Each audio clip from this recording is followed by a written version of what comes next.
नमस्कार मंडळी, स्टार प्रवाह वाहिनीवरील लग्नानंतर होईलच प्रेम ह्या मालिकेच्या पुढील भागामध्ये आज आपण पाहणार आहोत. जीवा, नंदिनी, पार्थ आणि काव्या हे हनीमूनला कुठे जायचं याचा प्लॅन करत असतात आणि तेव्हा नंदिनी बोलते, आता थंड खूप वाढलेली आहे, त्यामुळे आपण एखाद्या थंड हवेच्या ठिकाणी जाऊ.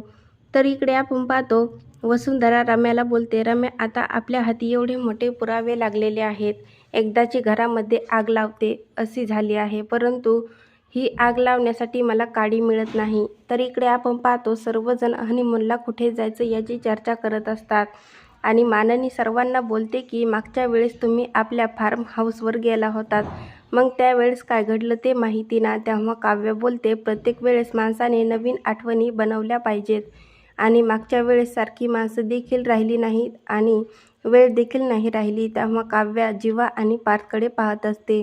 तर इकडे आपण पाहतो रम्या वसुंधराला बोलते, आपल्याला आग लावण्यासाठी काडी फार्म हाऊसवर मिळेल, तिथे नक्कीच आपल्याला जीवा आणि काव्या यांच्या प्रेमाबद्दल काही ना काहीतरी पुरावे मिळतीलच.